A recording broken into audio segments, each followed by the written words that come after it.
पिछले टॉपिक में हमने पढ़ा कि शासन के स्वरूप के आधार पर शिक्षण का क्या अर्थ है। आज इस लेक्चर में हम शिक्षण की प्रकृति और उसके प्रकार के विषय में अध्ययन करेंगे। नेचर ऑफ टीचिंग यानी शिक्षण की प्रकृति।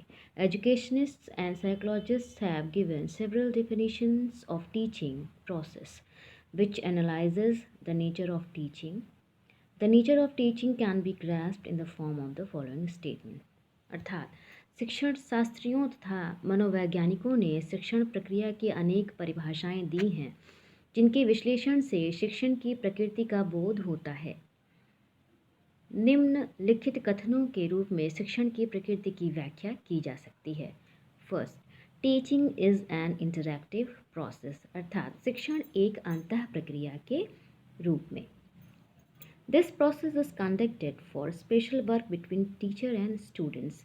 यह प्रक्रिया शिक्षक और छात्रों के मध्य विशेष प्रकार के कार्य के लिए संचालित की जाती है। Next, teaching is a social and professional activity.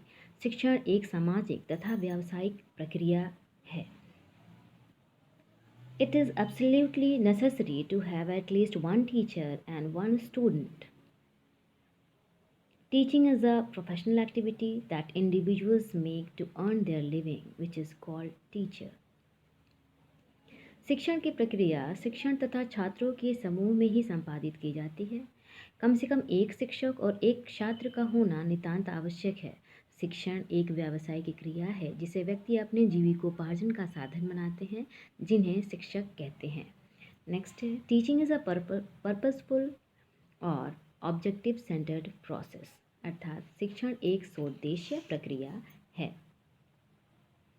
Teaching is done to achieve any specific objectives, यानी शिक्षण की क्रियाएं किन्हीं विशिष्ट उद्देश्यों की प्राप्ति के लिए की जाती है। Teaching is a science as well as an art. The nature of teaching is both artistic and scientific. The nature of teaching, planning and evaluation activities is more scientific, while the process of teaching is artistic, in which the teacher is trained and the type of education ideologies also uses its skill to achieve many forms. अर्थात शिक्षण की प्रकृति कलात्मक होती है और वैज्ञानिक भी होती है, यानी ये कलात्मक और वैज्ञानिक दोनों ही है। शिक्षण नियोजन तथा मूल्यांकन क्रियाओं की प्रकृति वैज्ञानिक अधिक है, जबकि शिक्षण की प्रक्रिया का पक्ष कलात्मक है, जिससे शिक्षक अपने कौशल का प्रयोग करता है। नेक्स्ट, शिक्षण में भाषा संप्रेषण का कार्य करती है। Teaching is a linguistic process. Teaching is a linguistic process. In teaching the teacher realises facts, suffix, principles and generalisation using language. शिक्षण में तथ्यों, प्रत्ययों, सिद्धांतों तथा सामान्यीकरण का बोध भाषा के प्रयोग द्वारा शिक्षक कराता है। Teaching is a face to face process, यानी शिक्षण एक आमने सामने होने वाली प्रक्रिया है। During teaching activities teachers and students sit face to face and do self learning and responses. मतलब कि शिक्षण की प्रक्रिया में शिक्षण करते वक्त शिक्षक और छात्र आमने सामने बैठते हैं और स्वोपक्रम तथा अनुक्रियाएं होती हैं, यानी शिक्षक की तरफ से कोई पहल होती है जिसका कि छात्र अनुक्रिया करते हैं, या छात्र की पहल पर शिक्षक उसकी अनुक्रिया करते हैं। नेक्स्ट, टीचिंग इज प्रिस्क्रिप्शन, अर्थात शिक्षण एक उपचार विधि के रूप में। Teaching is prescription by diagnosing the weakness of students and they are given treatment for improvement. It means शिक्षण में छात्रों की कमजोरियों का निदान करके उन्हें सुधार करने के लिए उपचार दिया जाता है। शिक्षण एक तार्किक क्रिया के रूप में। Teaching is a logical activity, means the planning of teaching is based on the reasoning power of teaching. Textual analysis and synthesis is done by reasoning. यानी शिक्षण का नियोजन शिक्षण की तर्क शक्ति पर आधारित होता है। पाठ्यवस्तु का विश्लेषण तथा संश्लेषण तर्क शक्ति के द्वारा ही किया जाता है। नेक्स्ट, टीचिंग इज़ मेजरेबल, यानी कि शिक्षण का मापन किया जाता है। Teaching is measurable as the behaviour of a teacher. Monitoring methods also measure teacher behaviour and analyse the nature of behaviour.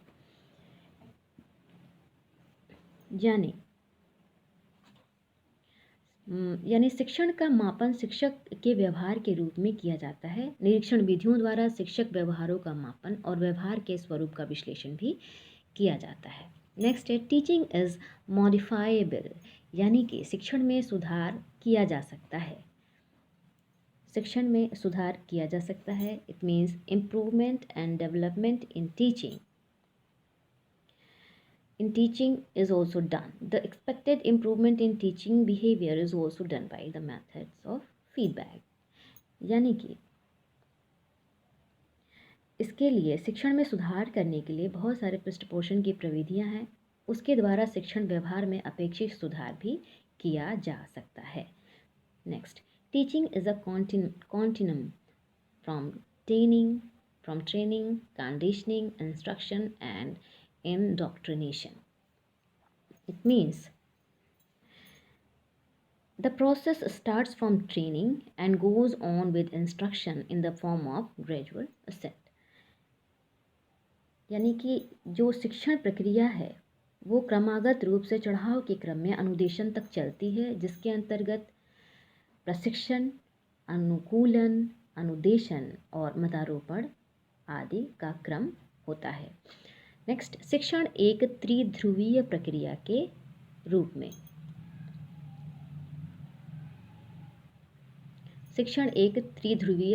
रूप में means teaching is a tripolar process. Most of the pedagogists have called teaching as a tripolar process. According to Bloom, the three aspects of teaching are: first, learning objectives; next, experience of learning; and behavior change. It means अधिकांश शिक्षा शास्त्रियों ने शिक्षण को त्रिध्रुवीय प्रक्रिया कहा है।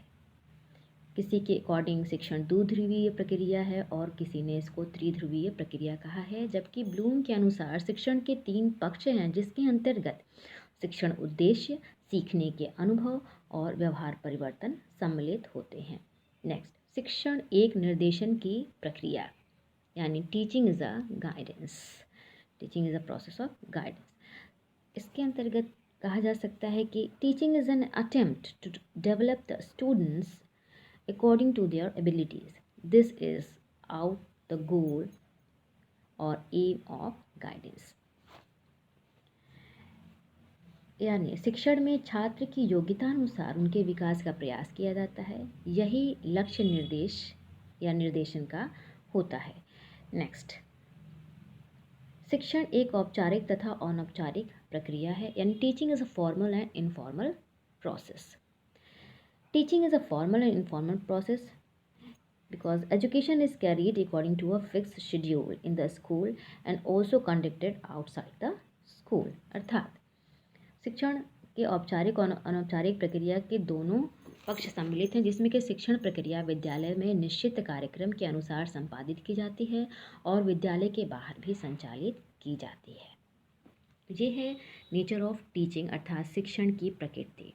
Next topic है शिक्षण के प्रकार अर्थात types of teaching. Teaching is a social process that has the effect of philosophical, economic, social and political ideology. Therefore teaching has many purposes. Teaching is also divided in many ways. The main division are based on first from the point of view of teaching objectives. अर्थात शिक्षण एक सामाजिक प्रक्रिया है। इस पर दार्शनिक, आर्थिक, सामाजिक तथा राजनीतिक विचारधारा का प्रभाव पड़ता है। अतः शिक्षण के अनेक उद्देश्य होते हैं। शिक्षण का विभाजन कई प्रकार से किया जा सकता है। इसका प्रमुख विभाजन का आधार इस प्रकार है। फर्स्ट, शिक्षण के उद्देश्य की दृष्टि से शिक्षण का जो विभाजन किया गया है वो उसके उद्देश्यों को ध्यान में रखते हुए किया गया है। इसके अंतर्गत cognitive teaching, effective teaching and psychomotor teaching आते हैं, यानी कि ज्ञानात्मक शिक्षण, भावात्मक शिक्षण और क्रियात्मक शिक्षण। Next, from the point of view of teaching levels, यानी कि शिक्षण के स्तर के आधार पर शिक्षण को कितने स्तर में बांटा गया है। इसमें है पहला memory level, understanding level and reflective level, यानी स्मृति स्तर, बोध स्तर और चिंतन स्तर। Next, from the point of view of teaching activities, यानी शिक्षण की क्रियाओं के आधार पर इसका जो विभाजन है वो निम्नवत है, जिसमें की है फर्स्ट टेलिंग यानी कि प्रस्तुतिकरण, दूसरा है शोइंग यानी कि प्रदर्शन, और तीसरा है कार्य करना अर्थात डूइंग। नेक्स्ट है forms of teaching according to governance, यानी शासन के अनुसार शिक्षण का स्वरूप किस प्रकार का है। शिक्षण पर शासन प्रणाली का गहरा प्रभाव होता है, अतः प्रत्येक शासन प्रणाली के अनुसार शिक्षण का रूप भिन्न भिन्न होता है, जिसके अंतर्गत आप पहले भी पढ़ चुके हैं कि शासन के स्वरूप के आधार पर एक तांत्रिक शिक्षण होता है यानी कि ऑटोक्रेटिक टीचिंग, डेमोक्रेटिक टीचिंग अर्थात प्रजातांत्रिक शिक्षण, एंड लास्ट है नॉन इंटरफेरेंस टीचिंग अर्थात हस्तक्षेप रहित शिक्षण। नेक्स्ट है from the point of view of teaching management, अर्थात शिक्षण के नियोजन के या व्यवस्था के आधार पर जो विभाजन है वो इस प्रकार है, formal teaching and informal teaching, अर्थात औपचारिक शिक्षण और अनौपचारिक शिक्षण। Next, from the point of view of nature of teaching, यानी शिक्षण के स्वरूप की दृष्टि से इसका विभाजन इस प्रकार है, descriptive teaching and remedial teaching, यानी छात्रों को जो नया ज्ञान प्रदान किया जाता है उसके अतिरिक्त छात्रों के निदान के आधार पर उपचारात्मक शिक्षण भी किया जाता है, और इस उपचारात्मक शिक्षण को दो दृष्टि से विभाजित किया गया है। इसमें पहला है वर्णनात्मक शिक्षण और दूसरा है उपचारात्मक शिक्षण। इस प्रकार इसके विभिन्न शिक्षण के रूप की विस्तृत विवेचना और भी जगह और अध्याय में की जाएगी। इसके अंतर्गत शिक्षण के 3 पक्ष आपको बताए गए हैं। शिक्षण के पक्ष के अंतर्गत निहित है pre process, process and interactive process, अर्थात पूर्व प्रक्रिया तथा अंतः प्रक्रिया। और ये तीनों जो पार्ट है यानी पूर्व प्रक्रिया तथा अंतः प्रक्रिया, इसके अंतर्गत पूर्व प्रक्रिया का जो संबंध है वो नियोजन से है, शिक्षण के नियोजन से है, और जिसमें शिक्षण के नियोजन के अंतर्गत शिक्षक किसी भी पाठ्यवस्तु का विश्लेषण और संश्लेषण करता है और उद्देश्यों को व्यावहारिक रूप में लिखता है। पूर्व तथा अंतः प्रक्रिया पक्षों का वैज्ञानिक प्रकृति होती है, जबकि प्रक्रिया पक्ष कलात्मक प्रकृति से जुड़ा होता है। इस प्रकार शिक्षण या अंतः शिक्षण कला के साथ विज्ञान भी है।